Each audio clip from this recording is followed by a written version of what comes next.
অগ্রজ সহকর্মী বাবু অজামিল চন্দ্র নাথের আজকের এই শোকসভায় উপস্থিত সম্মানিত সুধীজন, প্রিয় সহকর্মীবৃন্দ, পরিবারের সদস্যবৃন্দ, এলাকার মুরব্বিয়ান, সর্বস্তরের উপস্থিতি, সবাইকে জানাই আসসালামু আলাইকুম রহমতুল্লাহ ও আদাব। আজকে আমি অত্যন্ত ভারাক্রান্ত হৃদয়ে আমার সহকর্মী তথা গোলাপগঞ্জের সিনিয়র সাংবাদিক শ্রী অজামিল চন্দ্র নাথের কথা স্মরণ করছি, যার সাথে আমার পরিচয় প্রায় 3 দশকের। আমি যখন 1997 সালে 96 সালের শেষের থেকে সংবাদ জগতে প্রবেশ করি, তার সাথে আমার পরিচয় 1997-98 সালের দিকে। আমরা দীর্ঘদিন একসাথে কাজ করার সুযোগ হয়েছে। পরবর্তীতে আপনারা অনেকেই জানেন যে আমরা এখানে 2টা ধারায় বিভক্ত হয়ে যাই, কিন্তু তারপরেও আমার সাথে কখনো কোনো ব্যক্তিগত কোনো ধরনের কোনো আচরণ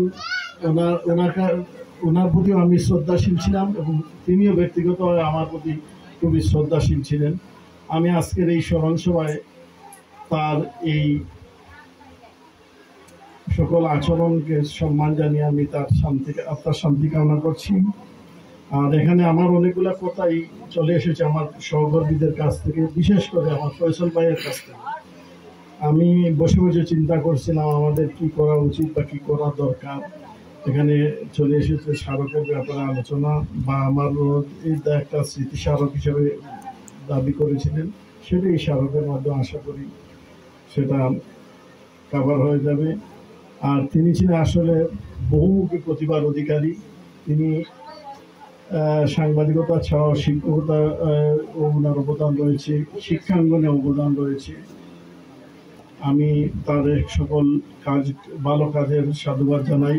পরিশেষে যারা এর আয়োজন করেছেন, আমি আসলে ঠিক আয়োজক না, আমি একজন অভ্যাগত হিসেবে এখানে উপস্থিত হওয়ার পর আমাকে আমার প্রিয় সহকর্মীরা সভাপতির সম্মাননা দেওয়ার জন্য আমি তাদের প্রতি কৃতজ্ঞতা জানাচ্ছি, পরিবারের সবার প্রতি কৃতজ্ঞতা জানাচ্ছি। এবং আমি আমাদের প্রিয় সহকর্মী শ্রী অজামিল চন্দ্র নাথের পরলৌকিক শান্তি কামনা করে আমার কথা এখানে শেষ করছি এবং